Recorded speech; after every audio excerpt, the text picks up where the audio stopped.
어제 우리는 레위인에게 허락된 땅 중 6곳에 도피성을 세워서 부지 중에 살인한 자가 공정한 재판을 받도록 하라는 하나님의 말씀을 우리가 살펴보았었습니다.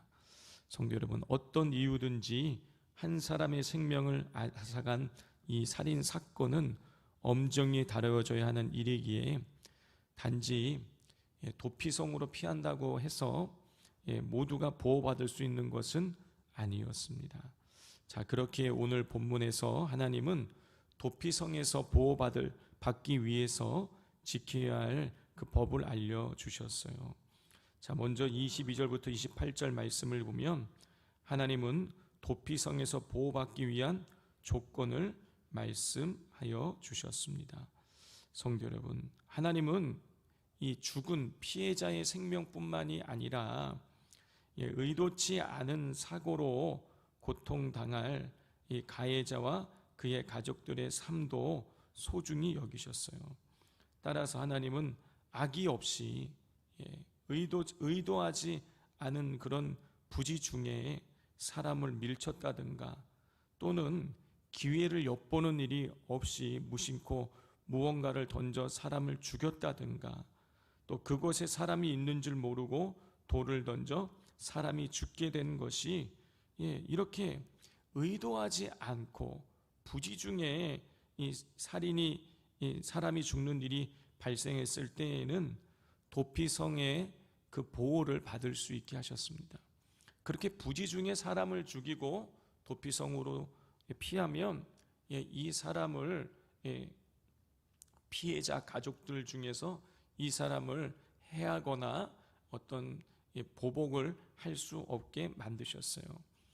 그런데 중요한 것은 이 도피성 안에서만 보호받을 수 있다라는 거예요. 이 사람이 도피성을 피했다가 도피성 밖으로 나가게 되면 그때는 누가 와서 보복을 해도 이 사람을 설사 쳐서 죽인다고 할지라도 그 죄를 묻지 않으신다고 하나님 말씀하고 계세요. 자, 이렇게 보았을 때에 도피성은 보호받는 장소이기도 하지만 동시에 죄값을 치르는 곳이기도 한 것이죠. 도망쳐서 자기가 살인했는데 보복을 당해 죽지 않는다는 입장, 이렇게 보면은 도피성은 보호받는 곳이지만 도피성을 나갈 수는 없는 거예요. 가족들과도 떨어져 살아야 되고 자기가 하던 일도 하지 말아야 되고 경제활동도 할 수 없고 모든 인간관계가 다 끝이는 거예요. 자, 이렇게 보았을 때에 도피성은 보호받는 곳인 동시에 일종의 감옥인 것입니다. 그러니 죄값을 치르는 곳이었어요. 이 도피성에서 나올 수 있는 방법은 28절에 기록되어 있어요. 우리 28절 말씀을 같이 한번 읽겠습니다. 이는 살인자가 대제사장이 죽기까지 그 도피성에 머물러야 할 것임이라. 대제사장이 죽은 후에는 그리 살인자가 자기 소유의 땅으로 돌아갈 수 있느니라.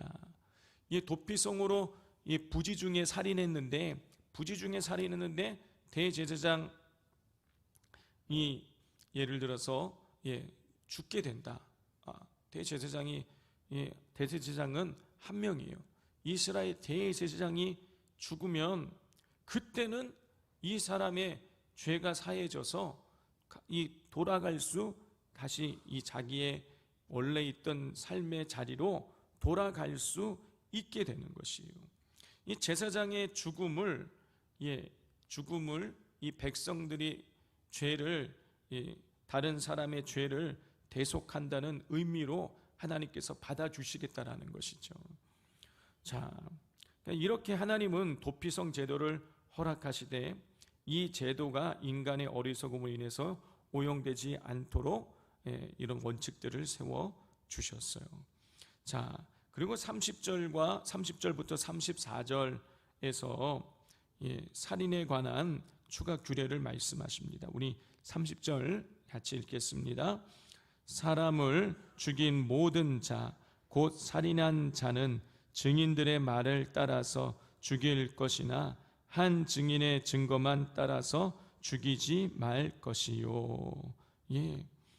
사람을 죽인 자를 사형에 처해질 수 있어요. 사람을 죽이면 사형에 처해질 수 있어요. 그러나 한 사람의 증언만 듣고 사형을 언도하지 말라라는 것이에요.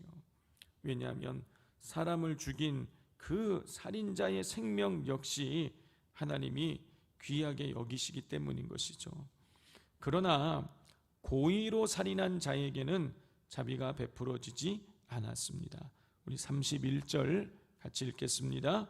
고의로 살인죄를 범한 살인자는 생명의 속전을 받지 말고 반드시 죽일 것이며, 하나님께서는 고의로 살인한 자는 자기 속전을 내고 풀려나는 것을 금하셨어요. 자, 이것은 생명을 돈으로 살 수 없다는 경고인 동시에 하나님의 공동체에 스며들 수 있는 물질 만능주의에 대한 경고인 것이죠. 예, 요즘도 우리가 어떤 범죄를 저지르면 보석금을 내고 막 풀려나지 않습니까? 해외의 사례를 보면 아마 뭐 몇십억 원을 내고 보석금을 내고 막 풀려나는 거예요. 그러니까 그냥 돈이면 자기의 죄의 문제도 해결할 수 있다는 이런 이 도덕적인 해이 현상이 그래서 해외에서는 굉장히 강하다라는 것이죠. 근데 하나님 그걸 막아놓으신 거예요. 고의로 살인한 것이 틀림없다라면 이 사람을 자기의 속전을 아무리 낸다고 할지라도 풀어주지 말라라는 것이에요. 자, 이렇게 고의로 사람을 죽인 사람이 돈으로 문제를 해결할 수 없다고 경고하신 하나님께서는 도피성으로 피한 자 역시 속전을 내고 고향으로 돌아갈 수 없다고 말씀하셨어요. 우리 32절 같이 읽겠습니다. 또 도피성에 피한 자는 대제사장이 죽기 전에는 속전을 받고 그의 땅으로 돌아가 거주하게 하지 말 것이니라. 예. 자, 그러니까 아까 어떻습니까? 첫 번째 부분은 부지중, 고의가 아니라 부지중에 살인한 자가 도피성에 피하면 보호받을 수 있어요. 자, 그리고 역시 고의로 살인죄를 저질렀다고 할지라도 도피성으로 피하면 보호받을 수가 있었어요. 그리고 또 공통점이 있어요. 뭐냐? 대제사장이 죽으면 그 죄값이 다 사해지는 것이기 때문에 부지중에 살인한 자나 고의로 살인한 자나 대제사장이 죽으면 역시 그들의 죄가 사해져서 돌아갈 수 있게 된다는 것이에요. 차이점이 있다라면 고의로 살인한 자는 자기가 요즘으로 치면 보석금 같은 거를 내고 풀려날 수 없게 하셨다는 것이죠. 자, 성도 여러분, 우리 성경의 주제가 무엇입니까? 성경의 주제는 예수 그리스도라고 우리는 알고 있죠. 이 도피성은 예수님을 의미하는 것이에요. 자, 우리가 죄를 범하여서 도피성에 피하면 우리가 보호받을 수 있어요.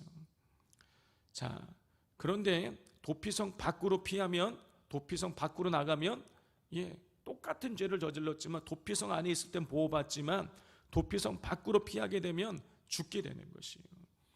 자, 그리고 대제사장이 죽으면 도피성 안에 있다가 풀려날 죄값이 사해지게 되는 것이죠. 자, 우리는 죄를 짓고 예수 그리스도 안에 피하면 죄의 정죄를 피할 수 있는 것입니다.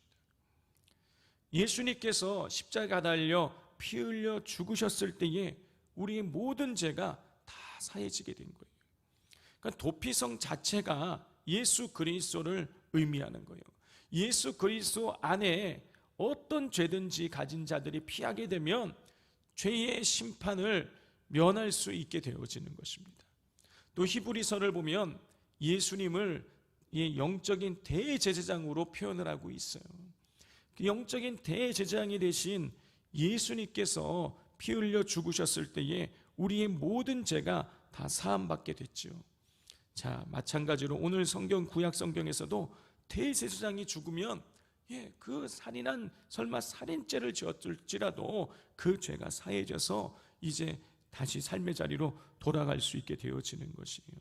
성도 여러분, 우리는 예수 그리스도로 인하여서 우리의 도피성 대신 예수님으로 인하여서 죄의 정죄를 피할 수 있게 되어지고, 영적인 대제사장이 되신 예수 그리스도께서 십자가에 피 흘려 죽으심으로 말미암아 우리의 모든 죄가 사함받게 되어진 것입니다. 이 주님의 은혜를 우리가 기억하면서 예수 그리스도의 생명으로 살아난 자임을 기억하면서 날마다 그 은혜에 보답하는 삶을 우리가 살아갈 수 있어야 하겠습니다.